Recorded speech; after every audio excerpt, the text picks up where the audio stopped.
Halo, selamat malam. Kembali lagi dengan saya Zoro Joni Rombe. Apa kabar teman-teman, kawan-kawan? Semoga kita sehat selalu dan dilancarkan segala usahanya. Kali ini saya mau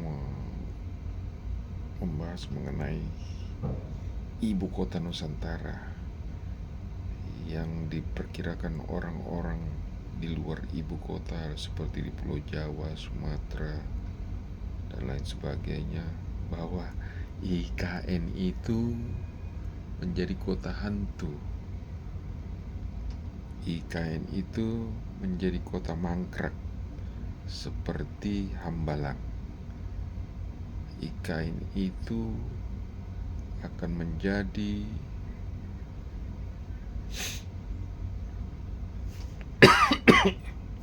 ibu kota Kalimantan Timur. Dan semua prediksi itu telah dipatahkan.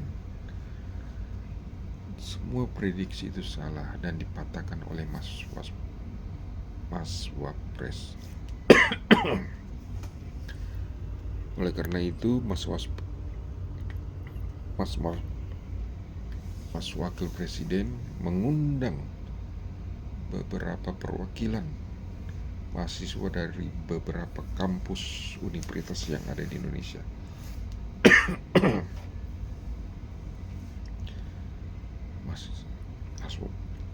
Mas Wapres mengumpulkannya dan mengirim ke IKN sebagai perwujudan bahwa IKN itu tidak mangkrak, IKN itu tidak menjadi kota hantu, melainkan menjadi kota metropolitan yang ada di tengah-tengah hutan dengan udara yang sepoi-sepoi, dengan udara yang sejuk. Menurut hemat saya, beberapa isu yang dihembuskan oleh orang-orang yang tidak senang dengan hasil karya Presiden RI yang ke-7 Pak Jokowi, sehingga menghembuskan isu-isu bahwa IKN itu mangkrak, IKN itu menjadi kota hantu. Kita tahu siapa sih sebenarnya yang menghembuskan isu-isu yang tidak sedap baunya itu, seperti bau-bau mulut yang menghembuskan isu-isu tidak sedap itu. Ada yang berwarna merah, ada yang berwarna biru, ada yang perorangan, ada yang kelompok yang tidak senang dengan hasil karya pembangunan Presiden RI Joko Widodo. Dan yang kedua, untuk mendiskreditkan,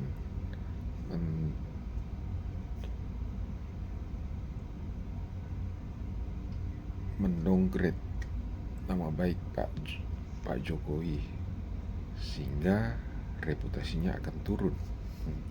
Tetapi perkiraan itu salah, sehingga apa yang diprediksi lawan-lawan politik oleh Pak Jokowi menghembuskan salah satu isu bahwa ibu kota Nusantara itu mangkrak, ibu kota Nusantara itu akan menjadi kota hantu.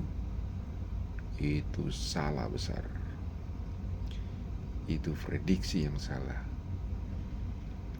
Cara-cara ini cara-cara yang kampungan, sudah lama tidak dipakai orang. Tetapi yang namanya usaha ya tetap usaha, walaupun usaha itu gagal dan tidak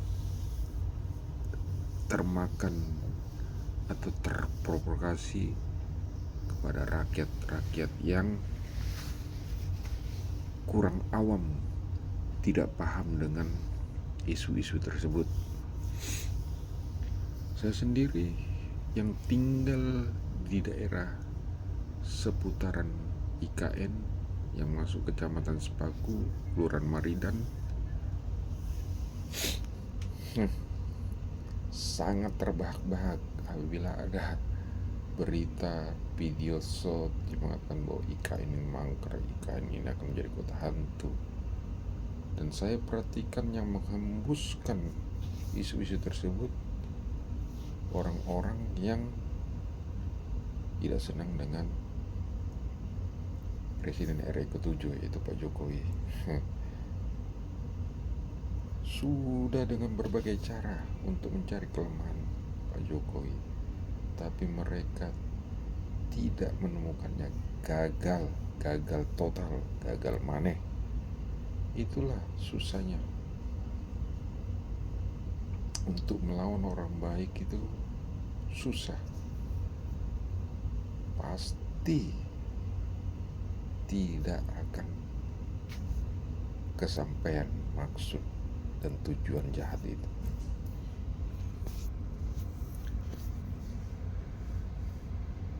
Karena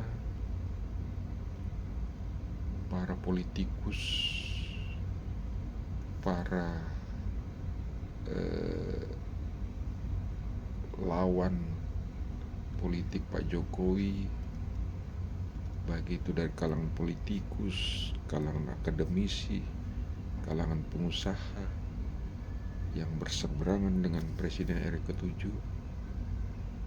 pada saat menjabat, Pak Jokowi itu memang ada, dan mereka berusaha untuk mendiskreditkan reputasi baik Pak Jokowi. Hal-hal inilah yang harus kita tolak, kita tangkis berita-berita hoax yang beginilah. Mari kita sama-sama merangkulkan tangan, memasang dada, memasang telinga, mata kita, sehingga kita bisa menepisnya. Memang politik itu sangat kejam. Apabila lawan politik kita tidak suka kepada mereka, menyerang dari berbagai arah, dari berbagai cara, berbagai sudut, sehingga mereka mengusahakan sekeras mungkin apabila reputasi Pak Jokowi turun. Ada kemungkinan besar, ada kemungkinan sedikit kita bisa mengambil alih dukungan dari rakyat kecil yang selama ini loyal dan mendukung total kepada Pak Jokowi. Tapi prediksi itu salah. Salah strategi. Justru rakyat makin mencintai Pak Jokowi dan Mas Wapres. Nanti ada rencana tahun depan, tahun 2026, Mas Wapres akan berkantor di IKN, sehingga akan mematahkan terutama dari kalangan akademisi, pengamat, provokasi dan lain sebagainya, akan terbelangak dan akan malu sendiri. Sudah banyak kok kasus-kasus yang menimpa akademisi, para pengamat. Dia melihat dan datang sini, oh ternyata apa yang dikatakan, apa yang disukan orang itu berbeda. IKN bertambah rame, bertambah masif pembangunan, sehingga roda ekonomi itu berputar, baik ke Indonesia Timur, Indonesia Tengah, Indonesia Barat, tidak saja pada Jawa sentris, tapi Indonesia sentris. Itulah yang dimaui Presiden RI ke-7 Pak Jokowi, dan akan dilanjutkan oleh Presiden RI yang ke-8 Pak Prabowo, dan dibantu oleh Mas Wapres sebagai wakil presiden. Nah, mungkin kita bisa melihat ke depan 2 tahun, 3 tahun lagi IKN akan bertambah menjadi kota metropolitan, bertambah menjadi kota yang dapat mengambil segala keputusan untuk kepentingan bangsa dan negara Indonesia ini. Ini sudah ada tanda-tanda, sudah ada semacam gejala bahwa segala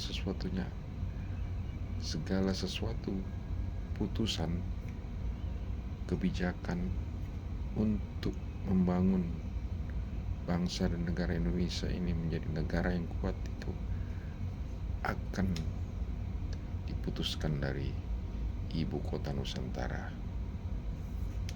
Salam.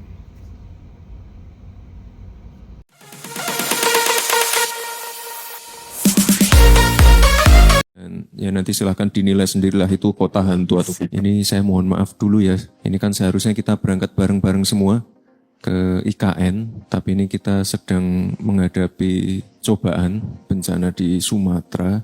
Jadi ini mohon maaf sekali ya teman-teman semua, saya tidak jadi ikut terbang ke IKN, tapi nanti di sana ada Pak Staf Khusus dan ada Pak Kepala Otorita. Nanti teman-teman akan berkunjung ke beberapa lokasi dan ya nanti silahkan dinilai sendirilah itu kota hantu atau hadirnya IKN itu diharapkan menjadi wajah ibu kota baru Indonesia ya Mas. Nah kalau dari sisi pemerintahan, apakah mungkin hadirnya IKN itu hadir juga sebuah wujud baru tata kelola pemerintahan yang baru juga Mas? Ya, ini pertanyaan bagus ini. Jadi tata kelola pemerintahan yang adaptif, baru, inovatif ini sedang kita lakukan ya. Intinya di sini adalah digitalisasi. Karena ini semuanya nanti pakai sistem dan tidak bisa lagi yang namanya nanti minta fee dikondisikan, markup, nanti arahnya ke sana. Jadi good governance, tata kelola pemerintahan yang baik nanti arahnya ke sana.